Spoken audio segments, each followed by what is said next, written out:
Bienvenue sur Étoiline Inès TV. Si vous êtes encore nouveau ou nouvelle sur notre chaîne, n'hésitez pas de vous abonner massivement, aimer nos vidéos, commenter et partager. Chez Étoiline Inès TV, c'est la qualité, la différence et la vérité. Toza na sango moko ya mawa pona ba fan nyonso ya Peniel Samba. Ba o nyonso vraiment bando sepela na Peniel Samba, ba sepelaka na Peniel Samba, ba o nyonso bando sambela pour que Peniel Samba na le pasteur Mike Kalambaye bazongana. En tout cas lelo eza mwa sango moko ya mawa pona bino, eza pe na sango ya kitoko kandenge ezalaka pona msali ya Nzambe, msala Nzambe penza le pasteur Mike Kalambaye. Donc moi sango moko ya bien kandenge ezalaka. Salut cher Bouchou, salut cher abonnés, salut cher connaissances, salut surtout les amis de Étoiline Inès TV. J'espère que vous allez bien. Quant à moi, je suis bel et bien super bien par la grâce de Dieu.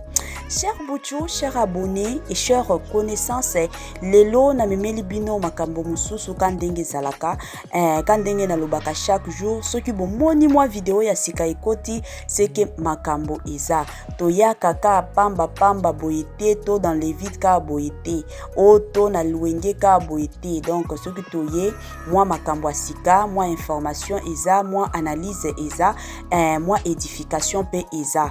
Donc ezalaka bongo. Alors na osenga nanu na batu nyonso, si c'est la toute première fois ya kokota vraiment na chaîne na biso ya kotala ba vidéo na biso, en tout cas na osenga yo na kombo ya Nzambe okota o s'abonner vraiment, aimer vidéo na biso, commenter pe partager et ko sala biso oyo tolobaka chaque jour tokos makasi. Alors à part ça la famille makambo oyo temeli bino moko boyebi monde alelo eza monde oyo ba pasteur baza ebele, ba prophète baza pe ebele, basali tellement ya Nzambe bakomi na bango ebele ya ba message, ebele ya ba prophétie ezobima pona pasteur Mike Kalambaye. Récemment ezalaki na ndeko na biso mosusu akotaki na ba kandenge ezalaka na ba émission tango akotaki Nzambe a révélaki un message concernant le pasteur Mike Kalambaye sur ministère naye, comment le pasteur Mike Kalambaye est un pasteur béni et puis aza pasteur oyo aza vraiment reconnu surtout na mboka na biso na pays ya na biso ya kitoko ya République démocratique du Congo. Et puis message pe mosusu ezalaki ke le pasteur abanda koyokela mingi mama naye parce que mama naye aza mwasi moko ya sagesse. Ndeko na biso asalaki message wana na ba chaîne kandenge zalaka ya ba YouTube. Sikoyo mikolo yo pe message mosusu euti kobima bandeko kandenge zalaka soki oza musala Nzambe, donc Nzambe akoki kolobela yo mosusu pe Nzambe pe akoki kolobela batu mosusu. C'est vrai tozalaka na mwa comportement wana ebele ya batu, tozalaka na mwa comportement wana ya ko dénigrer surtout ba prophétie, vu que tomoni lelo ba prophète ya lokuta baza ebele, ba pasteur pe ya lokuta bakomi na bango ebele ya batu mikolo yo bakomi na bango kondimela prophétie lisusu te.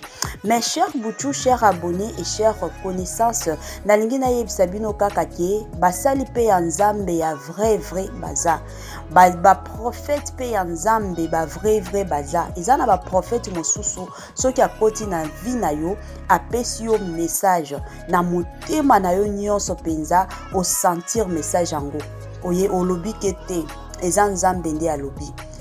Basala Nzambe penza ya vrai ebele pe baza ya lokuta pe ebele baza.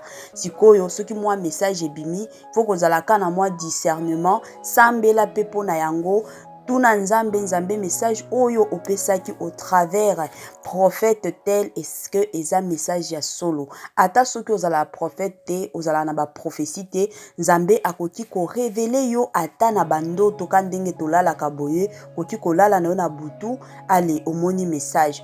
To olali na tongo ka boye, peut-être moi pongi soki ya 20 minutes kaka, nzambe a confirmer yo message ezala bongo. Sikoyo pona message ya sika ya pasteur Nabiso, le plus grand pasteur surtout de la République démocratique du Congo, le pasteur Mike Kalambay. Bande ko moyena tia ba voix ya prophète wana ezate na boya kananga kandenge zalaka pona ba droit d'auteur tellement que balandelaka biso ba makambo ba droit d'auteur. En tout cas nga na kananga ka message na ye ko pesa bino pona ndeko wana pona prophète wana apesa ki message concernant le pasteur Mike Kalambay. Alobaki Nzambe a confirmé que Mike Kalambay il faut abala la sœur Joël Ntumba. Ebele abatulelo toyebi la sœur Joël Ntumba. Toyebi ye ayembaka na groupe ya pasteur Mike Kalambay et puis akotaka pe na église ya pasteur Mike Kalambay. Sœur Joël aza musali ya Nzambe. Abandiki makambo bonzambe lelo te. Abanda yango depuis kala vraiment akola pembeni ya Nzambe. Donc akola vraiment na kati ya ba prière, na kati ya ba intercession, na kati ya ba adoration. Wana penza nde ezalaka vie ya sœur Joël. Alors aujourd'hui Nzambe aye confirmer que mwasi oyo le pasteur Mike Kalambay il faut abala kaka la sœur Joël. Wana message ba pesi. Siko en réalité toyebite le pasteur Mike Kalambay alobi nini to la sœur Joël Ntumba balobi nini toyebite la famille wana ezaka message ba pesaki. Bapesaki penza parce que ministère selon le prophète message wa pesaki alobi kotala ministère ya pasteur Mike Kalambay il faut azala na mwasi oyo azape akokola na makambo spiritualité. Donc yango Nzambe a placé kaka la sœur Joël azala mwasi ya pasteur Mike Kalambay pona ko soutenir ministère ya munene oyo le pasteur Mike Kalambay azanango. Wana ndezaki ba message oyo prophète apesaki. Et de l'autre côté ce qui totali bien le pasteur Mike Kalambay aza pasteur oyo aza ministère vraiment na ye eza totalement ya munene bandeko bino moko bomonaki bomoni oyo Nzambe auta kosala na vie ya pasteur Mike Kalambay depuis bakabwana na ex mwasi na ye ezalaki bitumba na bitumba humiliation na humiliation ba émission nini basalela Mike Kalambay te kofinga nini bafinga le pasteur Mike Kalambay ebele abatu balobaki o aza pasteur alokuta o boye tokomona ceci cela. Le pasteur a kota ba prière, le pasteur a garda otolobaka vraiment silence ya makasi akota ki na ko répondre batuté a garda silence na ye utu a se retira ki na makambo ya église avanda ki penza ezaki soki 2 mois mobimba zokendaka église te aosambelaka na ndako azosambelaka kana basima zolalaka na se pona kosambela le pasteur o Mike Kalambay. Mais bino moko bomoni makambo oyo yaki kosalema ba humiliation wana nyonso Nzambe ayaki kotia confusion na ba o nyonso balingaki basalir kombo ya pasteur Mike Kalambay. Toye komona c'était l'année passée aye pe kozwa garde ya bana na ye Nzambe ya lola sala ki penza bolamu na ye alakisa ki Nzambe penza milakisa ki que lui c'est mon serviteur. Kandenge Bible elobaka ne touchez pas à mes oins. Pasteur Mike Kalambay azwa bitumba ya ndenge na ndenge mais suka kandenge Job alobaka mon rédempteur s'élèvera le dernier. Nzambe amilakisa ki na vie ya le pasteur Mike Kalambay que le pasteur Nzambe oyo le pasteur Mike Kalambay asambelaka azala Nzambe ya solo. Siko lelo ba prophétie yango euti kobima. De l'autre côté ce qui totali bandeko le pasteur Mike Kalambay aza na ministère munene. Siko ministère na ye ya munene wana esengeli kaka na mwasi moko oyo déjà aza brisé par le Saint-Esprit. Mwasi moko oyo déjà assis à comprendre makambo ya spiritualité. Parce que ebele ya batu bandeko bakendaka église basambelaka basalaka bagene mais bakomprena te qu'est-ce que c'est la spiritualité. Ebele bato bakomprena te bamona kaka o nalali bafininga kingo wana bitumba nabeli wana bitumba. Ebele bato bamona bongo sikona makambo ya nzambe biloko tellement ebele ezalaka wana kutu bato mosusu babando tuna yo eske eza ya solo nzambe wana osambelaka azalaka ya solo.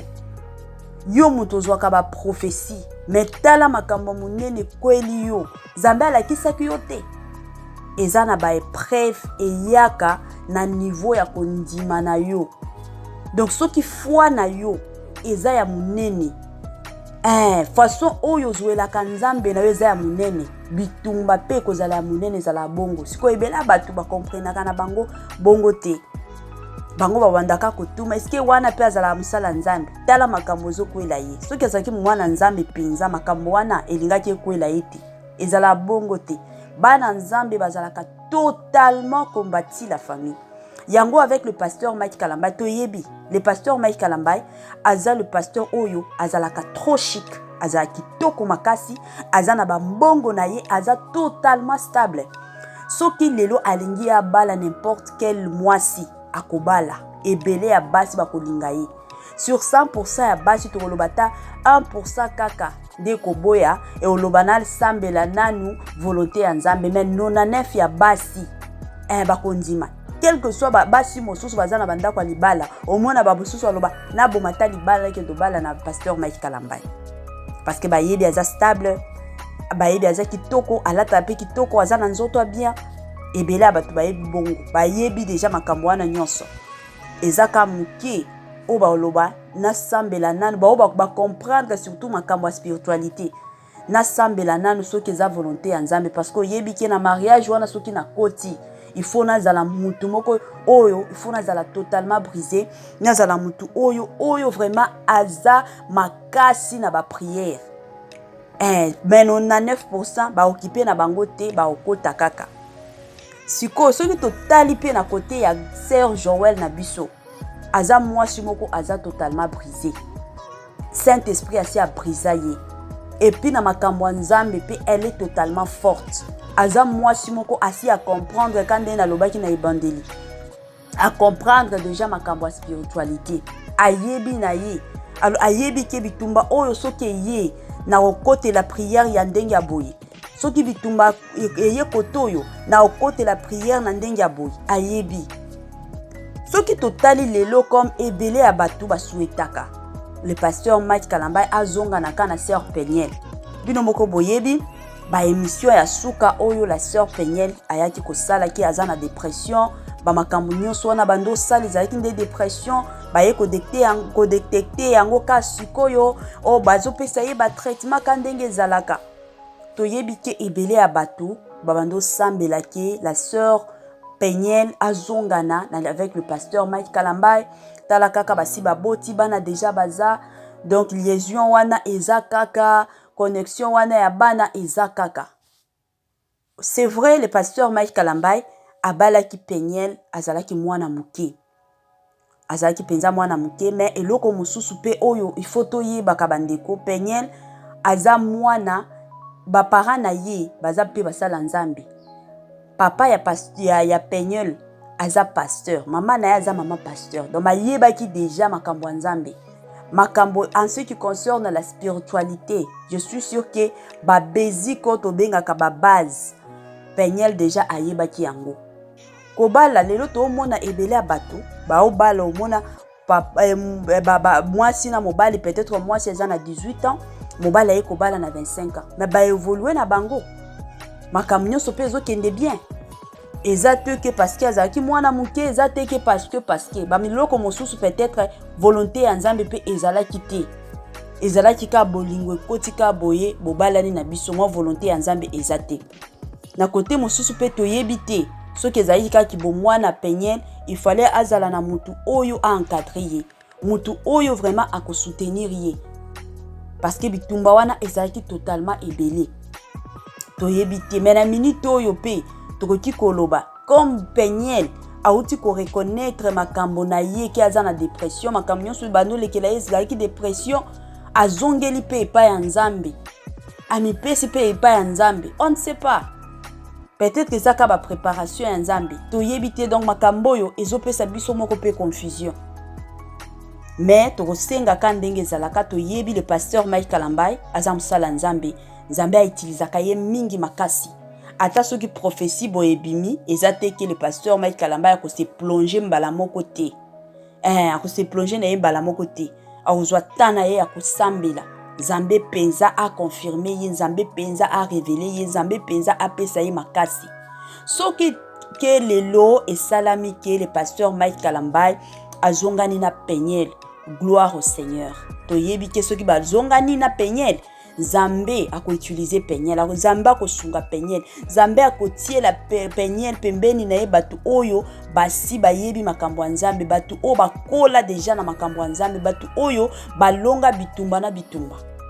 Soki pe lelo Nzambe permettre que non le pasteur Mike Kalambai abala na pe na sœur Joël, gloire au Seigneur, parce que toyebi ke la sœur Joël aza mwasi moko ya ba faya aza mwasi moko ayebi kokota na mozindo ya bonzambe. Soki akoti, soki aza na makambo ayebi ke place oyo soki natieka mabolongo na se lole kofongwama. Tokolobaka gloire au Seigneur. Et puis sœur Joël pe aza mwasi oyo aza mature, aza mwasi ya douceur, aza mwasi pe akovandisa vraiment le pasteur Mike Kalambai kitoko makasi na bana wana nyonso. Siko awa toza ni pour la sœur Joël ni pour Peniel Nsamba, mais toza pour la volonté ya Nzambe o Nzambe a planifié oyo Nzambe ye moko atia na meza yango toza pour ezalaka bongo bandeko. Donc vie na vie ezala na ba réalité nango, vie na vie ezala na makambo nango. Donc vie ezala na bango na ba surprise totalement ebele ebele abatu bino moko boyebaki tango ba makambo bimaki kili wana. Oh le pasteur Mike Kalambai oh boye kendaki boye zongaki boye. Oh babando lobaki le pasteur Mike Kalambai bando bima na sœur Joël. Pourquoi? Parce que na anniversaire ya sœur Joël, le pasteur Mike Kalambai asombelaki ye ba fleur akeko yembela ye ebele abatu basali la ba émission. Toyebi na biso vérité te, mais mutu o ayebi vérité eza Nzambe avec le pasteur Mike Kalambai et la sœur Joël. Bango kaka nde bayebi vérité. Humiliation na makambo Nzambe ezalaka totalement ebele. Ezalaka ebele. Comme la sœur Joël aza mutu pe aza na étoile makasi. Aza mutu pe asi akota déjà na makambo Nzambe mikoti si. Ya ye nyonso penza ekoti na makambo Nzambe. Humiliation ezangaka te.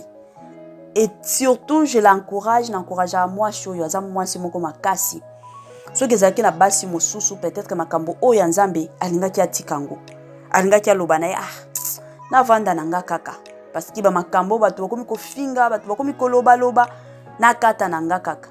Mais malgré ça, malgré ba insulte batu, malgré oyo batu basalela ba ye ba émission, akata na makambo Nzambe te.